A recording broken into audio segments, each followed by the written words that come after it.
So let's start with a question for you. What knowledge could be so powerful, so, I guess, intimate, and frankly, so dangerous that one of the greatest minds of the 20th century felt he had to lock it away in a safe for 50 years after he died? Welcome to the deep dive. Today we're definitely moving past the surface level stuff. We're here to connect the dots between history, psychology, and personal crisis. Right, we're trying to provide that shortcut, that synthesis that turns really complex material into something you can actually use. Exactly. And our subject today, Carl Jung, and this massive red leather-bound book known simply as the Red Book. And it really isn't just a diary, is it? It's a terrifying, mesmerizing document. It's filled with Gothic script, these incredibly intricate paintings. Mandalas, visionary scenes. Yeah, it's the raw, unfiltered record of Jung's deliberate descent into the abyss of his own unconscious. And this was during a time when his entire life was, collapsing. Most people know Jung for concepts like the shadow or the anima, the collective unconscious.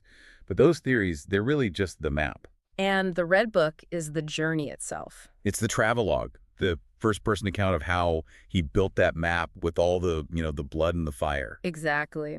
So our mission in this deep dive is to pull out the core wisdom of that journey, this process he called individuation, and really understand why it's so relevant to the fragmentation, the anxiety, the confusion that so many of us feel today. We want to see how his private crisis basically created a manual for psychological transformation. Okay, so individuation. For our listeners who are familiar with the term, what do the sources say it really is? Well, the sources describe it as the process of achieving wholeness, self-integration, becoming fully yourself. But it's vital to stress this isn't about finding some kind of superficial happiness. It's not self-help. Right, it's not a 7-step plan to a better life. So if it's not that, what is it? The sources are really consistent on this. It's a grueling, often terrifying internal journey. Jung himself called it a purgatory. He said it required blood and fire and death and rebirth. Wow. It's a deliberate, voluntary confrontation with all the parts of yourself you've pushed away. And then it requires the symbolic death of the personality you built for the world, your ego. So it's choosing chaos for the sake of integrity. That's a perfect way to put it. And the reason we have to look at this, according to Jung, is that our modern inability to handle that inner chaos is precisely why so many people feel completely and utterly lost. We're all avoiding that essential confrontation. We are. The journey home to integration means we have to turn around and embrace everything we've been running from. So to really understand why this book is so important, we have to start at the beginning, right? With the event that shattered Jung's world, his split from Sigmund Freud. We absolutely do. And this was so much more than a professional disagreement. It was a psychological earthquake for him. The sources talk about how incredibly close they were, don't they? Oh, intensely intimate. Freud was the elder statesman of psychoanalysis. Yeah. And he saw Jung as his perfect successor, his spiritual heir, he called him. The one who would carry the torch. And crucially, legitimize it scientifically. Break it out of its association with Viennese Judaism, which Freud worried was limiting its reach. They wrote to each other for years, analyzed each other's dreams. There was that famous story about the fainting spell, right? A sign of just how intense that connection was. A very intense, almost father-son bond. But beneath all that, a philosophical difference was growing, and it was one that just couldn't be reconciled. And it all came down to how they saw the human psyche. Not just how it worked, but what it was even for. Yes. What was Freud looking at? Fundamentally, his perspective was materialist. It was retrospective. He saw everything through the lens of mechanical function. Trauma, repression, childhood stuff. Exactly. Unfulfilled desires. For Freud, the psyche was just the result of past events, a closed system. His whole job was to dig backward and find the original wound. And Jung went along with that for a while, but then he started seeing something else, something that couldn't be explained just by looking backward. Precisely.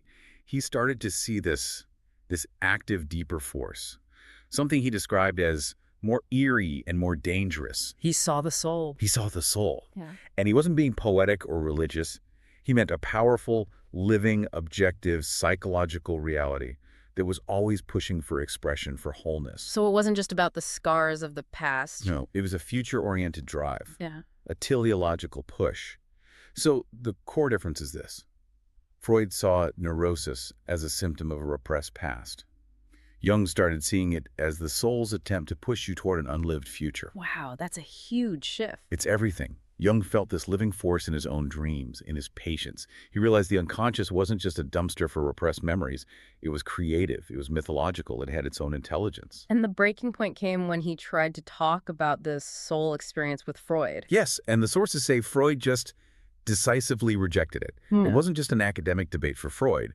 He saw this talk of soul or spirituality as a dangerous step backward. He thought it would undermine the science he'd worked his whole life to build. He was terrified. Mysticism would contaminate psychoanalysis, so he shut it down. And for Jung, the consequence was, well, it was devastating. A total collapse. A catastrophic collapse. The rejection shattered his entire intellectual and emotional foundation. As of 1913, he lost his mentor, his professional identity, his certainty. He was completely adrift. And that's what triggered this period he called the confrontation with the unconscious? Yes, an intense period of self-isolation, of deliberate psychic breakdown that lasted from about 1913 to 1918. And we should really emphasize how serious this was. He wasn't just, taking a break. No, he stopped seeing patients. He resigned his university post, and he just retreated to his home. He felt this profound storm brewing inside him and knew he had no choice but to face it. And he saw it not as something happening to him, but through him. Yes, that's the key. He realized his whole successful intellectual life had just been him skirting the surface of his own truth. His intellect had been a shield. So he made the conscious choice to enter the chaos, rather than just try to survive a breakdown. He knew he had to fall into the abyss, as he put it, go all the way to the bottom. And he said the beginning was just terrifying. The psychological pressure was immense. And that's when the vision started. Profound apocalyptic visions and dreams. Yeah. The most famous one, of course, was seeing all of Europe flooded with blood. A vision he had just months before World War I broke out. He honestly thought he was going mad. But he chose to trust that inner reality over the external one. He did. And what does that choice say to us now? Wow. We live in a society that pathologizes that kind of inner experience. We rush to medicate it, to distract ourselves from it. We see the symptom as the problem. Exactly. Jung saw the symptom as the beginning of the cure. When that inner storm hits, the anxiety, the pressure, the scary dreams most people run, Jung chose to confront it. He said, I decided to become my own patient. And that confrontation is what literally created the Red Book. He had to give this chaos some kind of form. It was a desperate act of containment. He started writing it all down, painting, drawing, using Gothic script, these elaborate illustrations. The book itself became his anchor in the middle of this psychic storm. A private, powerful document, a record of a psychic death and rebirth. And because it was so primal, so strange, so completely at odds with the rational science he was known for, he locked it away. He knew it would ruin his reputation. Completely. If that book had come out in 1917, his entire body of work, everything, would have been dismissed as the ravings of a madman or a mystic. So he protected his scientific legacy by hiding its source. He did. He built the theoretical framework, but he kept the raw, bloody empirical evidence locked in a safe until 50 years after his death. It's the secret key to his entire life's work. Okay, so once Jung steps into this abyss, he needs a method, right? A way to navigate it. And that's where active imagination comes in. Right, and this is so central to the whole story. It's not just daydreaming or meditation. So how did he actually do it? It's a very deliberate confrontation. He would sit, close his eyes, and allow these figures and symbols from his unconscious to just emerge. But, and this is the crucial part, he would then enter into a dialogue with them, You would talk to them. as if they were real people sitting in the room with him. He didn't just watch the movie playing in his head. He stepped into the screen and became a character. The sources mention he would write down the dialogues, right? Sometimes even paint or sculpt the figures. Exactly. It's an active process of bringing the unconscious into a relationship with the conscious ego.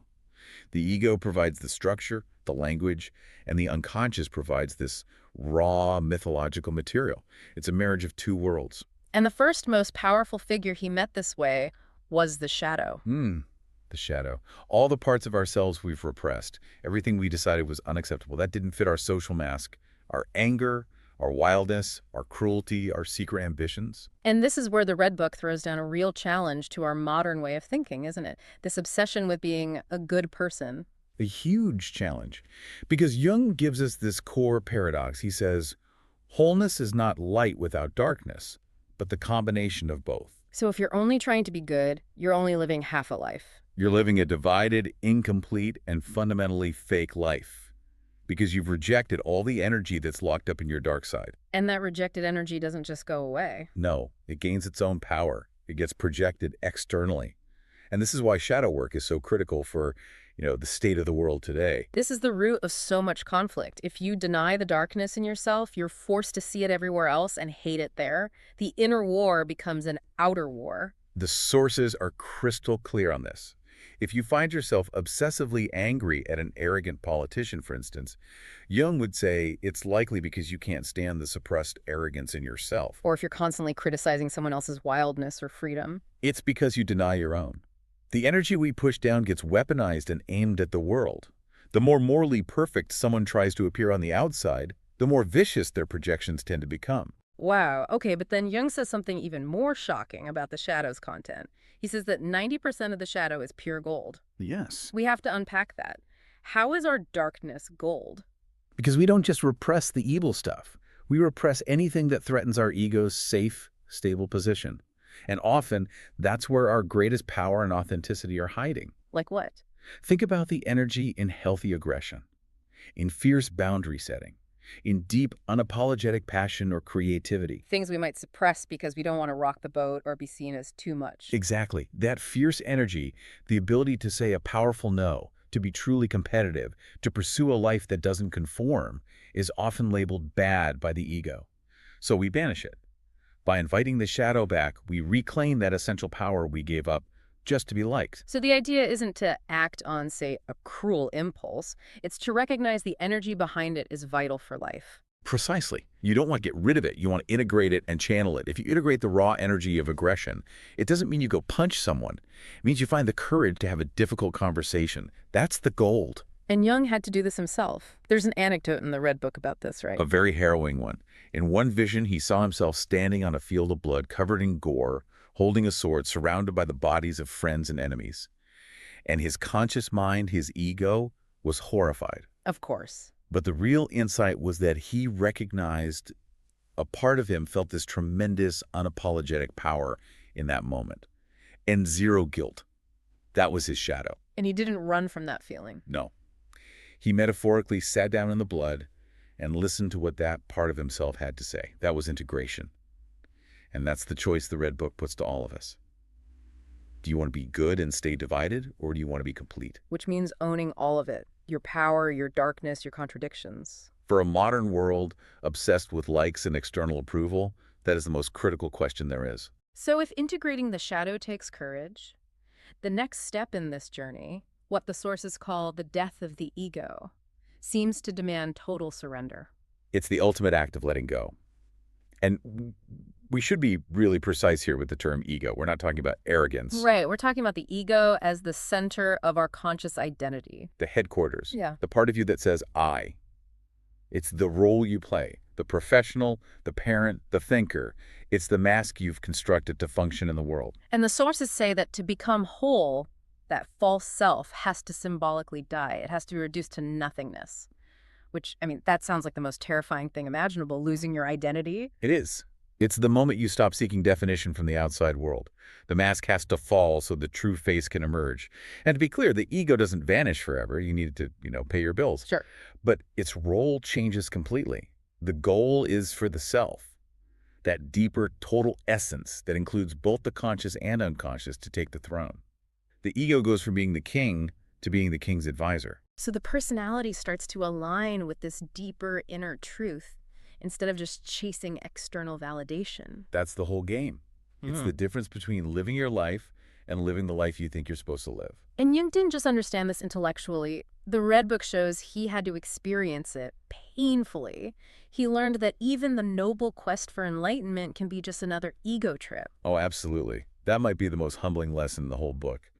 Jung had just done this heroic thing, right? He'd faced his unconscious. So naturally, he felt he deserved a reward. He wanted the prize. He did.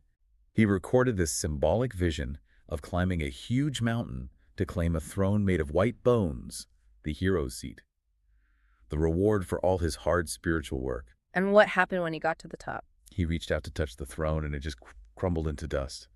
And a voice whispered to him, "You were never meant to sit on it. You were meant to fall." He realized that his whole drive to master the unconscious, his desire to be the great psychological hero, it was all still an ego performance. He was still seeking status, just a spiritual kind.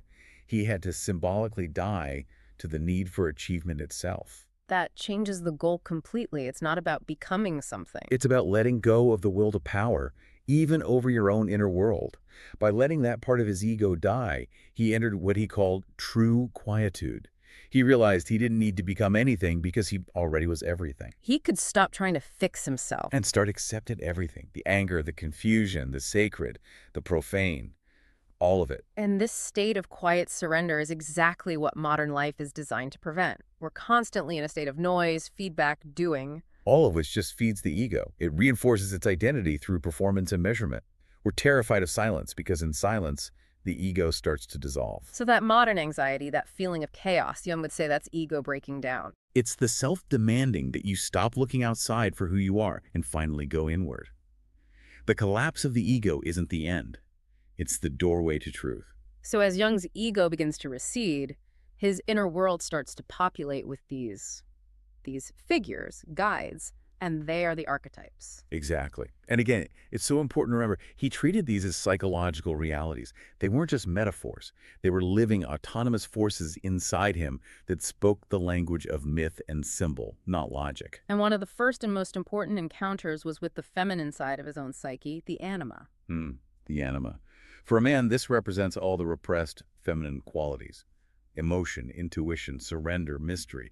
And Jung, a man of pure science and logic, had pushed this side of himself away for his entire career. So the anima was the bridge to his whole self. But she was, by her very nature, irrational, uncontrollable, and that terrified the intellectual part of him. And she appeared in a very specific form, right? Salome, the temptress. But there was a twist. A huge twist. In his inner world, his Salome was blind. And that blindness was deeply symbolic. It meant she didn't see with the rational eyes of the ego. She saw through feeling, intuition, the deep currents of the soul. And what did she say to him? He was expecting temptation, maybe destruction, but instead she spoke in these deep, peaceful tones and said simply, "I love you." Wow. The blindness and the peace taught him this fundamental lesson. The feminine soul isn't a problem to be solved by the masculine intellect. It's a reality to be surrendered to. So the lesson of the anima is submission, not control. Absolutely. True transformation, she taught him, comes through that soft power, allowing yourself to feel, to be broken, to cry, to be irrational. He realized that by rejecting the inner feminine, his soul had become dry and sterile. After that emotional opening, he found more of an intellectual and spiritual guide, right? The wise old man, Philemon. Yes. Philemon became his inner compass, his mentor. But this is critical. Jung didn't worship him as some external god. He recognized Philemon as a deeper, wiser part of his own self that had become accessible. And Philemon's guidance was often paradoxical. It's the language of the self. Truth is rarely a straight line. One of the most famous things Philemon told him was, "Don't try to become light. Become the darkness until your light shines from the darkness." Which goes right back to shadow integration. It's the same lesson. Yeah. Healing isn't about getting rid of the darkness. It's about going so deeply into it that you find the light that was always there. And all of these encounters with archetypes led him to the deepest realization in the Red Book, the one about the nature of the divine within. This was it, the final break from Freud, from the purely rational world. Jung realized that God wasn't an external concept, not in a church, not in the sky. Divinity was internal. It was a powerful, ancient, terrifying force residing in the unconscious. The self, he realized, is the new temple. But that wasn't a comforting thought for him, was it? It came with a huge responsibility. An immense burden. He realized that if you stop projecting divinity onto an external institution, you have to carry it yourself. You become personally responsible for the divine light and the divine chaos within you. That is the weight of individuation.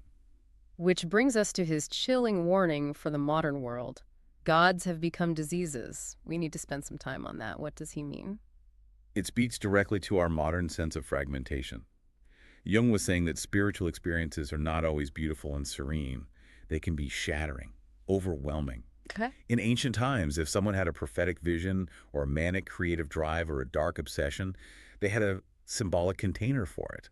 They'd say they were possessed by a god or visited by a muse. The culture had a language for the irrational. Precisely. It allowed the experience to be processed as a symbolic truth. But today, our society only trusts what it can measure.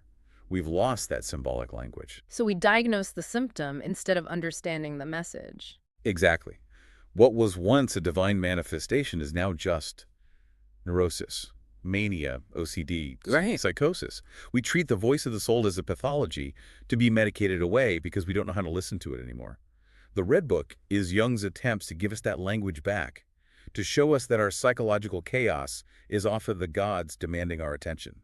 It's an incredible record, a manual for taking yourself apart and putting yourself back together.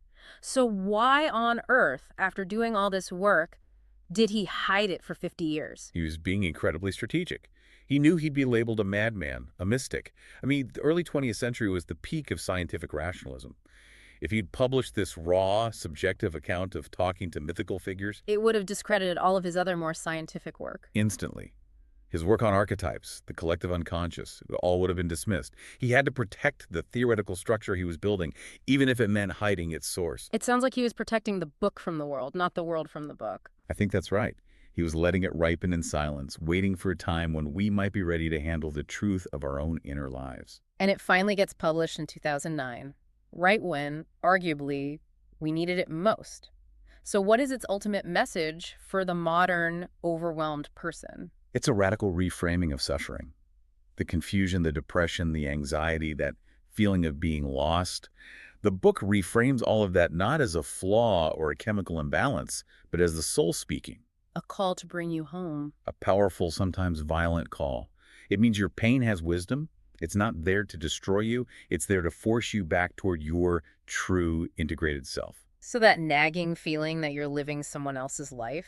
That's the ego screaming because the self is trying to break through and demand a new alignment. It's incredibly empowering because it means the worst part of your experience, your pain, is actually the doorway to your salvation. Whereas the ego demands external things, job titles, followers, success. The self just demands internal honesty. And that confrontation is the invitation of the Red Book. It's inviting you to stop performing, stop pretending, and turn inward to face what you're afraid of. To listen to that chaotic inner voice and let the false self, the mask, symbolically die. So the deepest teaching on identity to come out of all this is what? That you are not your name. You are not your job, your past, your trauma. You are the path itself. You are this vast unknown territory seeking its own integration. And ego death is the only door to that truth. So it's not about finding a new identity, but about realizing the totality you already are. The light and the shadow. And that homecoming, that process of individuation, requires those 3 steps Jung showed us. 1, embrace the shadow and find the gold in your darkness. 2, allow the ego to die. Let the mask fall. And 3, listen to those inner voices, the anima, Philemon. Let the wisdom of the self guide you. It's a lifelong practice of ruthless self-honesty. And what's so powerful about this legacy is you don't need a giant leather-bound book to start. No, you just need silence. Yeah. And the courage to ask one very simple but very terrifying question. What am I running from? What truth do I already know but dare not admit because admitting it would change the entire life I've so carefully built? Because the soul is talking to you all the time. Every day. Through that low-grade anxiety, that sense of unease, that dull ache in your chest. That, Jung would tell you, is the first page of your Red Book. That's the sound of the self knocking on the door demanding to be let in.